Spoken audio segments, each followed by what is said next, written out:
말씀 구약 737페이지 정도 되는 느헤미야 8장 1절로 12절까지 말씀입니다. 느헤미야 8장 1절로 12절.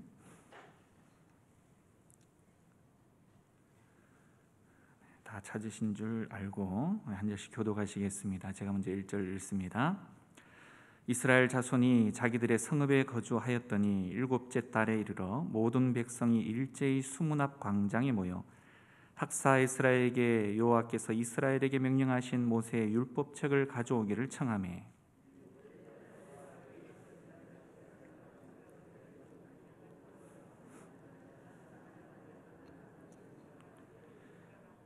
수문 앞 광장에서 새벽부터 정오까지 남자나 여자나 알아들을 만한 모든 사람 앞에서 읽음에 뭇 백성이 그 율법책에 귀를 기울였는데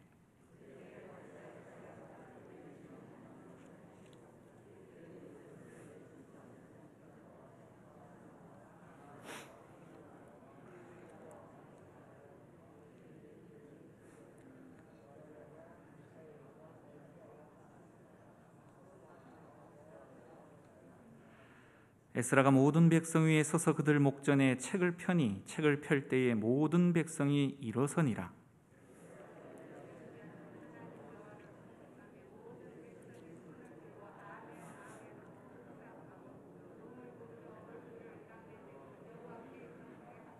예수아와 바니와 세레비아와 야민과 악굽과 사부대와 호디야와 마세야와 그리다와 아사랴와 요사밧과 하난과 블라야와 레위 사람들은 백성이 제자리에 서 있는 동안 그들에게 율법을 깨닫게 하였는데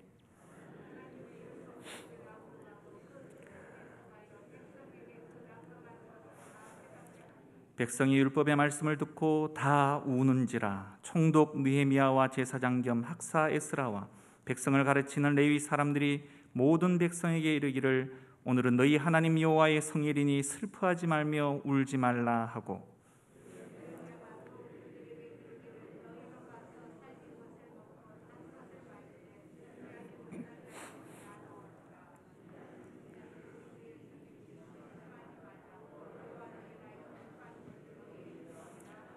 레위 사람들도 모든 백성을 정숙하게 하여 이르기를 오늘은 성일이니 마땅히 조용하고 근심하지 말라 하니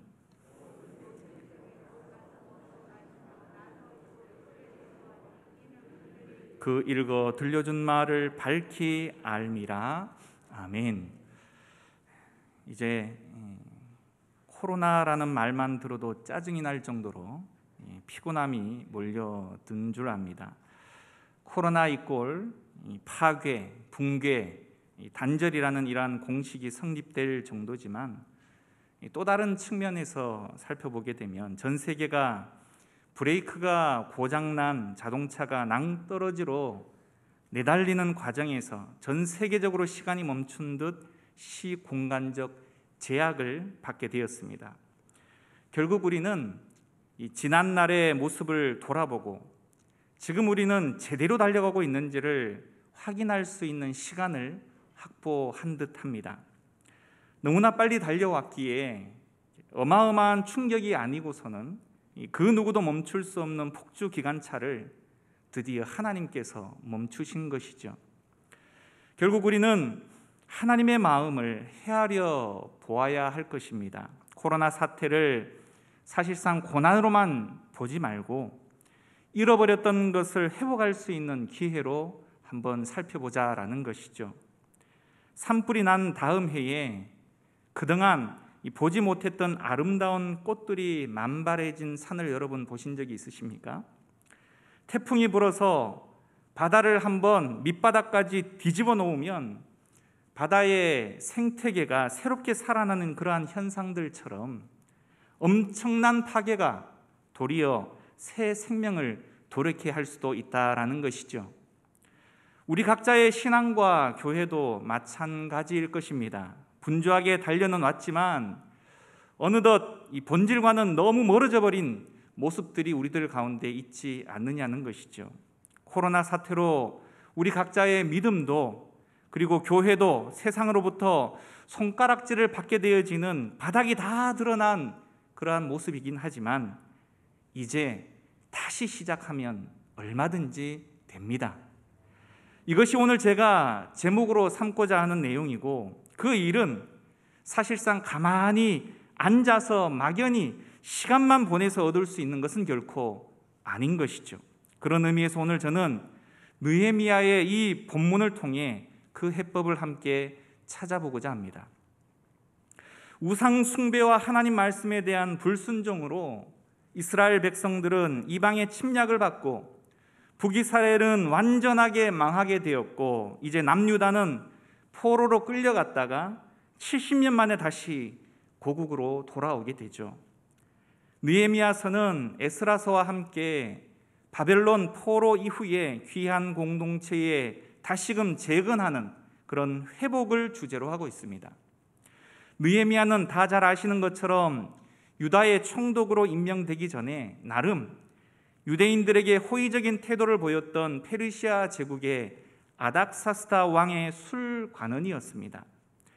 이스라엘 백성이 포로로 끌려가 살다가 고국으로 돌아와 보니 예루살렘 성전 벽이 무너진 것을 보게 되는데, 유다 총독으로 느헤미야는 12년 동안 있으면서 성벽 재건과 공동체 회복에 관심을 기울이게 되죠. 이방 족속의 살인 위협 속에서도 한 손에는 삽을, 다른 한 손에는 창과 칼을 들고서 목숨을 걸고 무너진 성벽을 재건하기 시작했고, 하나님의 도우심으로 단 52일 만에 재건하게 되어지는 놀라운 기적을 체험하게 됩니다. 모진 고난 끝에 공사를 완성하고 나자 그들은 이전에 진정한 이스라엘로 회복된 것처럼 여겨져 기쁨이 가득했습니다. 하지만 곧 얼마 되지 않아 알 수 없는 허전함을 그들이 느끼기 시작하게 된 것이죠. 바로 영적인 목마름이었습니다. 예루살렘 성벽이 완성되었다고 해서 무너졌던 이스라엘 신앙 공동체가 자연스럽게 회복되어진 건 아니었던 것이죠. 과연 이스라엘 포로기한 공동체에게 변화와 회복은 어떻게, 그리고 어떤 방식으로 이루어져야만 할까요? 성벽을 완성한 이스라엘 백성들이 고향으로 돌아가서 좀 편히 쉬려고 하자 학사 에스라가 말씀을 읽어줬던 기억이 자꾸만 그들에게 떠올랐습니다. 그래서 이스라엘은 수문 앞 광장에 모여서 학사 에스라에게 모세의 율법책을 읽어주길 요청을 하죠. 특별한 점은 오늘 말씀을 자세히 읽어보시면 이 모임이 지도자들이 주도한 것이 아니라 백성들의 자발적인 참여로 이루어졌다라는 것입니다.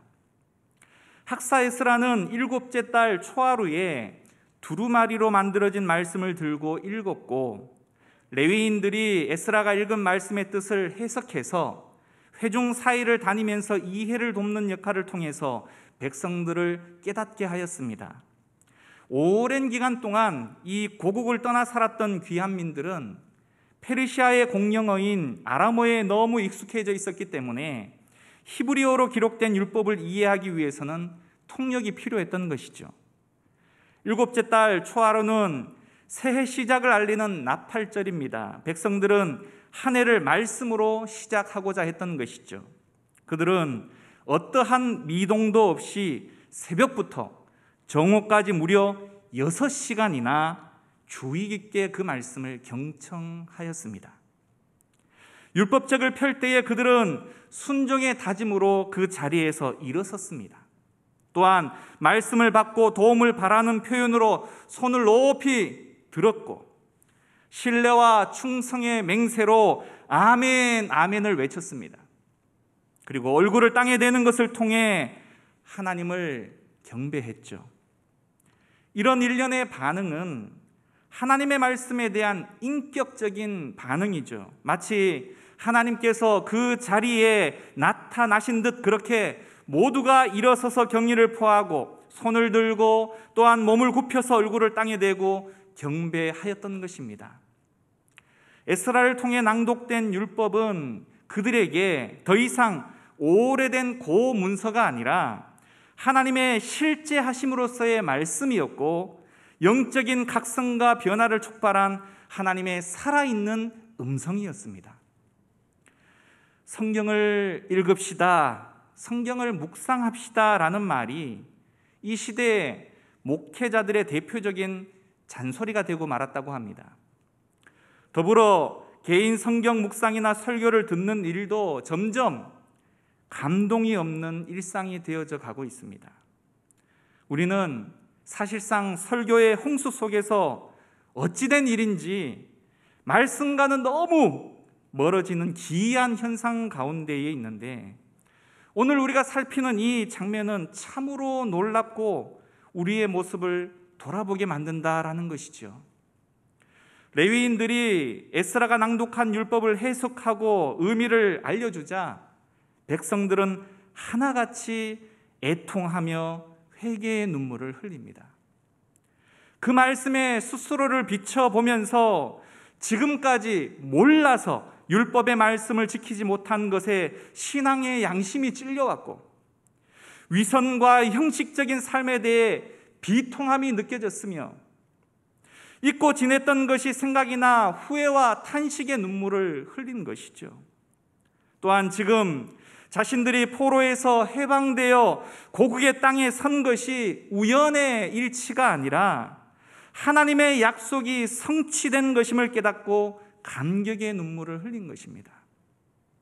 이처럼 율법의 참 의미를 깨닫는 것을 통해 자신들의 모습을 재발견한 이스라엘의 첫 번째 반응은 바로 애통이었다는 것이죠. 잠깐의 자책이나 후회 정도가 아니었다라는 것입니다. 회개라는 것은요, 말씀 앞에서 자기를 돌아보는 것입니다. 많은 사람들이 회개할 때 한바탕 시원하게 울고 가슴 치고 금식하고 철야 기도하고 나서는 어떻게 합니까? 다시금 옛 모습으로 돌아가 버리고 맙니다. 오늘 회개했다 하더라도 며칠이 지나면 다시금 옛날로 돌아가는 것이 바로 우리 인간의 본성이라는 것이죠. 우리는 죄의 본성, 죄의 문화를 가지고 있기 때문에 조금이라도 여유를 주면 옛날로 돌아가 버리고 만다라는 것입니다. 신앙생활에 있어서 가장 무서운 것이 무엇인 줄 아십니까? 바로 위선입니다. 우리가 하나님을 믿는 척, 교회에 나오는 척, 기도하는 척 하지만 실제로 내 마음의 중심에 하나님에 대한 진실함, 죄에 대한 절규와 비통함이 없는 경우가 얼마나 많냐라는 것이죠. 다른 일은 몰라도 나 자신은 너무나 다 잘 알고 있지 않습니까? 이처럼 말씀이 말씀 그대로 선포되고 말씀의 영광이 회복되며 말씀의 능력이 역사에서 가슴을 찢고 회개하게 되어질 때 참다운 회복과 변화는 시작되어질 수 있다라는 것입니다. 우리 심령의 말씀이 부딪혀 올 때 우리의 시선은 자연스럽게 이제 하나님을 향하게 되어집니다. 우리의 허물보다 더 크신 그 하나님을 보고 우리 죄에도 불구하고 한결같으신 하나님의 은혜를 깨닫기 때문이다라는 것이죠. 이 은혜와 사랑 덕분에 우리는 다시금 소망을 품고 새로운 미래를 향해서 발걸음을 내디딜 수 있다라는 것입니다. 신앙 공동체의 회복과 변화는 그래서 탁월한 프로그램이나 인위적인 정책과 전략에 의해 결코 성취되는 법은 없습니다. 우리 내면에서부터 시작되어져서 공동체 전체가 한 마음으로 자신들의 잘못을 돌이키고 하나님의 말씀을 경청하면서 선한 뜻을 갖고 계신 하나님을 온전히 찬양하게 되어질 때 공동체와 사회 전체를 변화로 이끄는 힘찬 물줄기가 비로소 형성되기 때문인 것이죠. 오늘 그들은 통곡하고 금식하기 시작을 했습니다. 그리고 애굽에 있을 때 하나님이 어떻게 그들을 지켜주셨는지, 홍해를 어떻게 건넜는지, 40년 동안 광야에서 어떻게 하나님께서 인도하셨는지를 곱씹어 보았습니다. 그들은 고난을 기억했고 하나님의 은혜를 떠올렸습니다. 그리고 그들은 진심으로 회개하기 시작을 했습니다. 과거 60, 70년대 이 나라에는 가난한 마음들이 많이 있었죠. 당시 부흥 사경회를 하면 어디서 몰려들었는지 모를 정도로 성황을 이루었습니다. 요즘은 어림도 없는 일이겠죠. 하나님을 붙잡지 않아도 우리의 능력으로 살 수 있다라는 이 교만으로 가득 차 있기 때문이 아니겠습니까? 하나님 말씀을 별로 중요하게 생각하지 않는 시대가 올 것이다 얘기는 했는데 오고야 말았습니다. 홍수가 날 때 물은 넘쳐나는데 정작 마실 물이 없듯이 지금은 너무나 손쉽게 말씀을 들을 기회는 많지만 정작 그 말씀을 사모하고 기대하며 듣고 목숨을 다해 순종하려고 하는 자들이 없다는 것입니다. 느헤미야가 말하는 개혁은 말씀으로 돌아가자는 것입니다. 신자에게 있어서 진정한 개혁은 그래서 말씀으로 돌아가는 것입니다. 과거에 제 아무리 하나님의 큰 축복을 받았다 할지라도 신앙을 뒷전으로 하면 우리는 앞으로 더 큰 어려움을 겪을 수밖에 없는 것이죠. 그런데 여러분, 말씀으로 돌아가면 좋을까요? 절대 그렇지 않습니다. 말씀대로 살려고 하면 매우 불편하기 때문인 것이죠. 나의 주인이 더 이상 내가 아니라 하나님을 인정해서 그분의 지도를 매 순간 받아야 하기 때문인 것입니다. 그때부터는 내 생각대로가 아니라 다른 일을 위해서 그분의 생각대로 살아가야 하기 때문인 것이죠. 바로 내 배를 위해서가 아니라 다른 이들의 배를 위해서 살아가야 하기 때문인 것입니다. 많은 부분에서 불편하고 부담스러울 수밖에 없다라는 것이죠. 오늘 이스라엘 백성은 말씀을 듣고 난 이후에 진정한 변화의 모습을 보이고 있는데요, 듣고 깨달은 말씀을 바로 실행에 옮긴 것입니다. 우리가 읽지는 않았지만 8장 17절 이하를 보게 되어지면 말씀을 읽는 중에 초막절 규례를 그들은 접하게 되어집니다. 말씀의 의미를 확실히 깨닫자 곧바로 이 절기를 지키면서 하나님께 베푸신 은혜에 감사한 시간을 가졌다라는 것입니다. 초막절은 가을 추수를 기념하는 절기며 초막절을 지키는 것을 통해 한 해의 모든 추수가 종결이 되어지는 것입니다. 특별히 초막절은 광야 시절 하나님께서 베푸신 구원의 은혜를 가나안 땅에 들어와서 초막을 짓고 회상하는 기간입니다. 하나님의 은혜를 잊은 것에 하나님의 뜻을 거역하는 불순종만큼이나 심각한 죄로 여기고, 포로귀한 공동체는 출애굽 시대와 광야 시대에 하나님이 베푸신 그 은혜를 잊은 죄를 고스란히 고백하고 있었다라는 것이죠. 특별히 이스라엘이 규정에 따라 초막절을 지킨 이 일은 여호수아 때 이후로 없었던 일이다 라고 성경은 강조하는 것을 통해 그들이 율법의 요구에 얼마나 충실했는지를 잘 보여주고 있습니다. 그들은 말씀을 더 잘 알게 된 만큼 더 잘 순종하였고요, 순종이 있는 곳에 큰 기쁨이 있음을 직접 몸소 체험하고 있었던 것입니다. 과연 이것이 제대로 된 신앙의 모습이지 않겠습니까? 이 사건 후로 이스라엘의 종교 생활의 축은 제4의 율법으로 이제는 옮겨지게 되어지는 것입니다. 지금까지 형식과 전통의 제4형 예배가 바로 우리 신앙생활의 기준이었다면 이제는 우리도 내면의 중심이 말씀으로 그 기준이 새롭게 변화되어지는 그런 필요의 때라는 것입니다. 뿐만 아니라 에스라가 백성에게 율법을 낭독해 준 다음 날 13절과 14절을 보시면 족장들과 제사장들과 레위인들이 율법의 말씀을 더 깊이 알기 위해 에스라를 찾아오는 장면을 보게 되어집니다. 백성들의 리더격에 위치해 있던 사람들이 그 누구보다 말씀에 대한 갈증을 느꼈고 말씀 앞으로 달려가는 모습, 너무 아름다운 모습이지 않습니까? 지금 이 시대 교회 가운데 리더격인 분들, 그리고 그 누구보다 목회자들에게 요구되어지는 모습이 사실상 본연의 말씀보다 시대의 기능적인 모습에 치우치는 것을 통해 생수의 강을 끌어올려야 하는 깊은 우물은 파지 못하고 만능인처럼 다양한 엔터테인먼트적 화려함에 목을 매야 하는 이런 내몰리는 현상들, 정작 찾아야 할 말씀의 깊이는 얕아지고 그렇듯 안타까운 시대를 살아가고 있다라는 것입니다.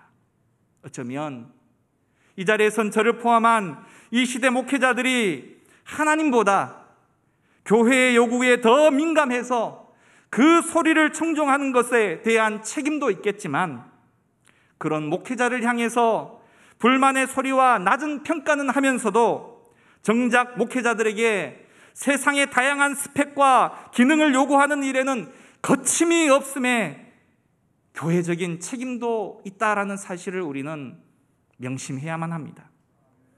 이 죄악의 모습이 너무 관영해서 그 뿌리까지 뽑아내는 일이 어쩌면 불가능할 정도로, 이 시간 말씀을 듣는 것에 대한 불편함 정도로 그쳐질 공산이 크지만, 진정한 변화를 위한 단 한 사람의 결단과 도전을 일으키는 계기가 되어질 수 있다면 그것만으로도 변화는 시작되어질 수 있다라고 저는 믿습니다.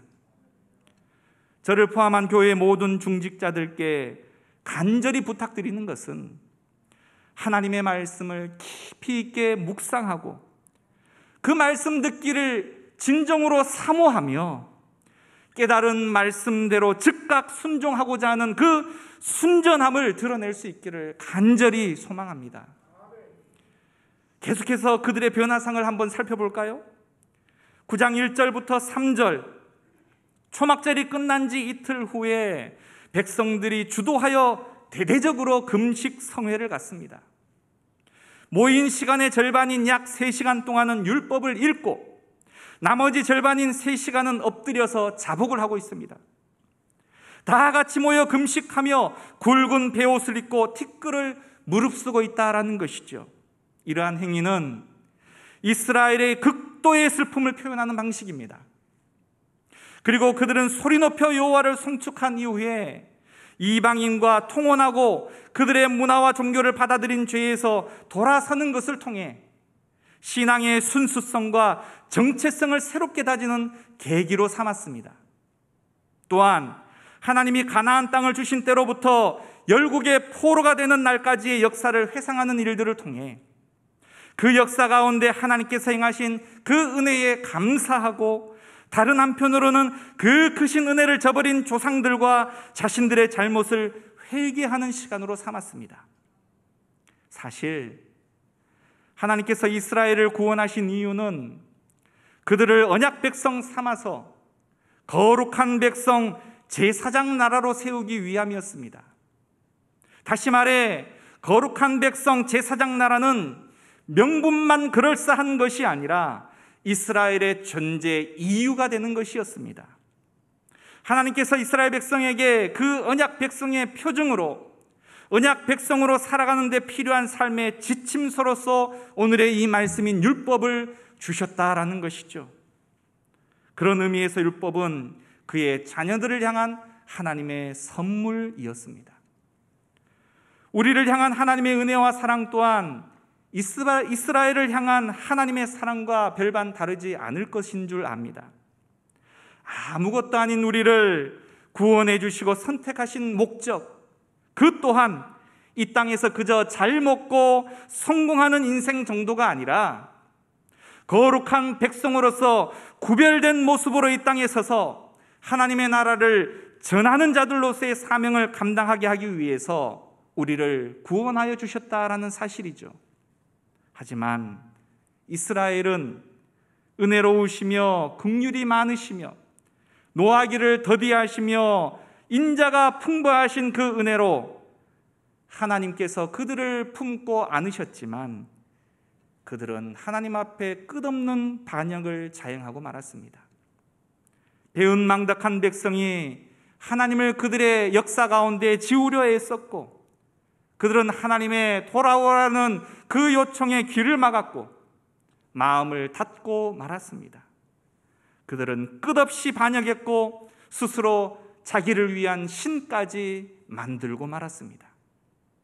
그런데도 하나님은 사랑밖에 베풀 것이 없는 분처럼 그들을 또 용서하시고 때로 징계하시며 더디 깨닫는 어리석은 백성에게 기회를 주셔서 선한 영을 통해 깨닫게 하셨죠.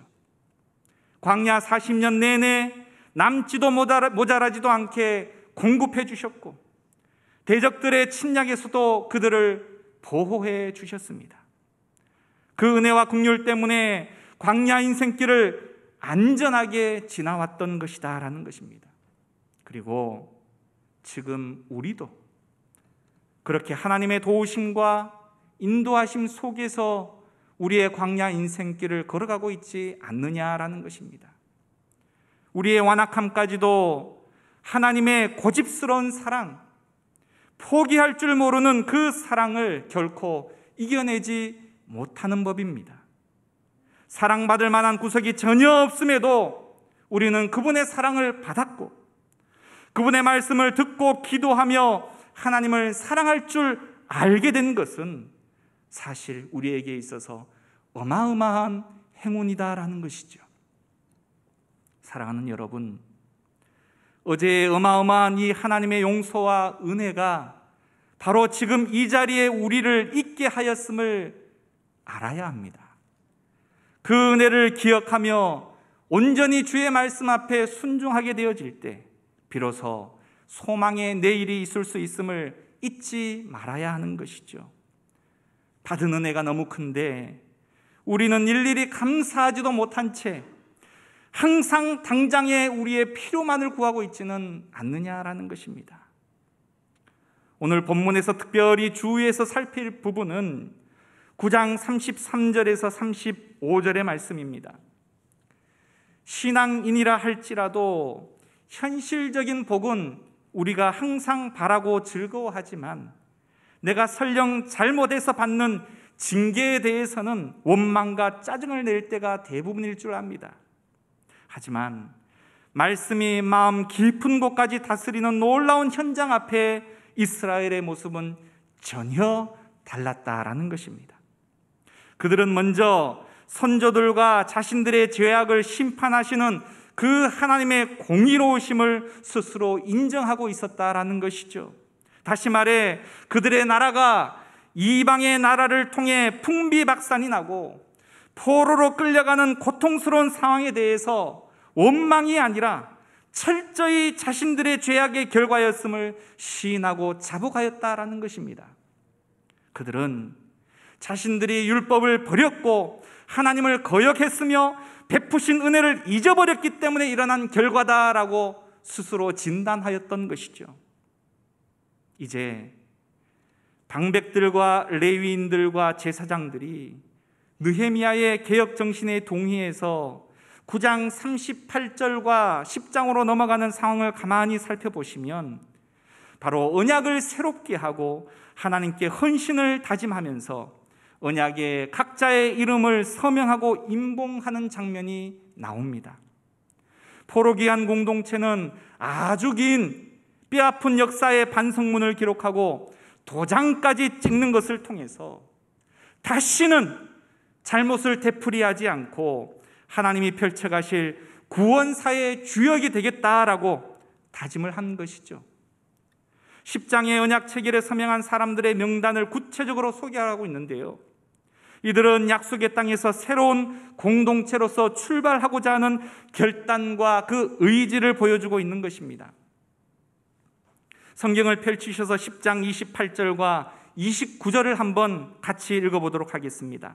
10장 28절과 29절 시작. 그 남은 백성과 제사장들과 레위 사람들과 문지기들과 노래하는 자들과 느디님 사람들과 및 이방 사람과 절교하고 하나님의 율법을 준행하는 모든 자와 그들의 아내와 그들의 자녀들 곧 지식과 총명이 있는 자들은 다 그들의 형제 귀족들을 따라 저주로 맹세하기를 우리가 하나님의 종 모세를 통하여 주신 하나님의 율법을 따라 우리 주 여호와의 모든 계명과 규례와 율례를 지켜 행하여. 아멘. 중간에 보시면 저주로 맹세하기를 이라는 문구가 등장을 합니다. 무슨 말이냐? 자신들이 약속을 한 이 말씀을 지키지 않으면 저주마저도 달게 받겠다라고 맹세를 한 것입니다. 얼마나 엄중한 약속입니까? 이렇게 서명을 한 이유가 무엇일까요? 이렇게까지 굳이 해야 될 이유가 무엇일까요? 그만큼 말씀대로 사는 일이 쉽지 않다라는 것입니다. 그래서 이렇게 엄중한 약속까지 한 것이죠. 약속이란 그래서 안 지키면 저주를 달게 받겠다라는 마음으로 하는 것입니다. 오늘날 우리는 말씀대로 잘 살지 못하는 것이기보다 그렇게 살면 당장에 득이 없기 때문에 말씀대로 잘 살려고 하지 않는 것이죠. 세상의 법대로 자기 편한 대로 살기를 원하는 것입니다.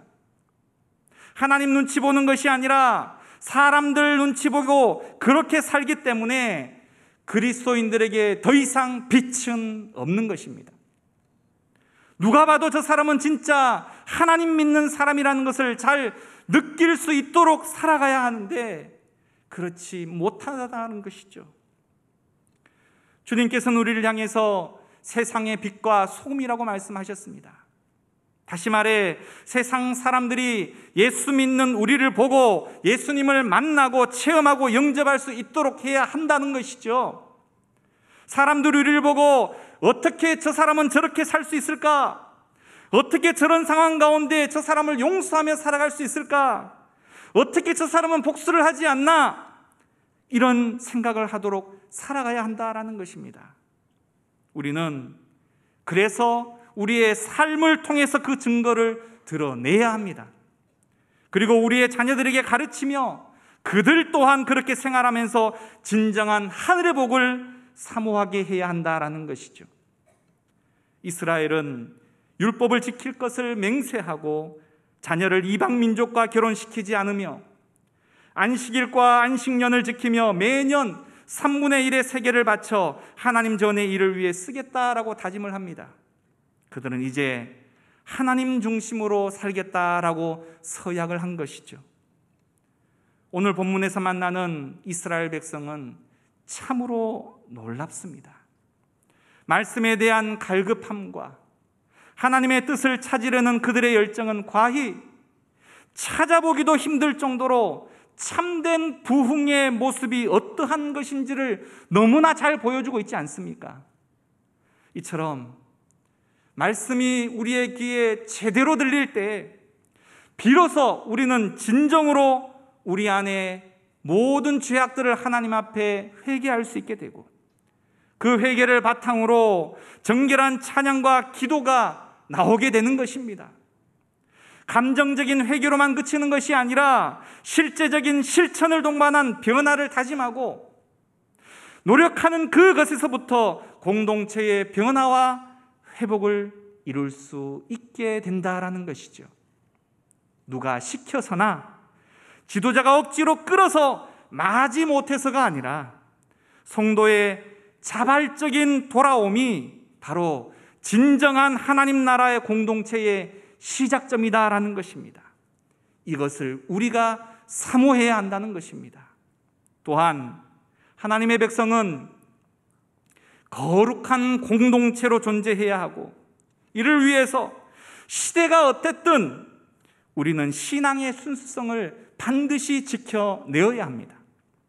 외형적인 전통과 의식도 중요하겠지만 그 내면의 진정한 하나님과의 순수한 교제와 말씀 앞에서의 진실성 그리고 순종의 중요성은 100번 강조해도 부족함이 없을 줄 압니다. 마지막으로 느헤미야서는 개혁의 진행만 있지 끝이 없습니다. 이것은 그들이 앞으로도 지속적인 개혁을 추진해 나가야 함을 암시하고 있는 것입니다. 다시 말해 신앙 공동체는 지속적으로 개혁되어져야만 하고 온전한 공동체를 지향하는 움직임은 중단되어서는 안 된다라는 것입니다. 그런 의미에서 개혁은 항상 현재 진행형입니다. 이것은 성도 개인에게도 동일하게 적용되어지는 원칙입니다. 우리는 끊임없이 말씀 앞에 자신을 비춰보면서 자신을 쳐서 복종시켜 나가야 한다는 것이죠. 하나님의 말씀은 성경 시대나 지금이나 그 능력의 효험과 가치는 전혀 변함이 없습니다.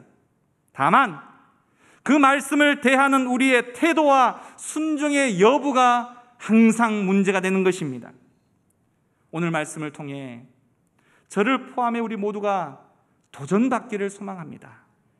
이스라엘이 누가 시켜서가 아니라 자진해서 말씀에 대한 기대와 갈망으로 말씀 앞에 나오듯이 세상 맛에 취해서 말씀과 하나님의 뜻을 등한시했던 우리의 모습을 회개하고 우리의 모든 예배의 태도를 돌아보아 새롭게 되기를 소망합니다. 특별히 내 귀를 즐겁게 하고 내 마음에 와닿는 말씀만 지킬 것이 아니라 하나님의 모든 말씀, 때로 나를 힘들게 하고 부담되고 아프게 하는 말씀일지라도 지금보다 내일을 위해서, 나 자신보다 다른 이들을 위해서, 공동체를 위해서 이 말씀을 지키지 않으면 저주를 받겠다라는 정신으로 그 말씀을 대하고 순종할 수 있기를 간절히 소망합니다.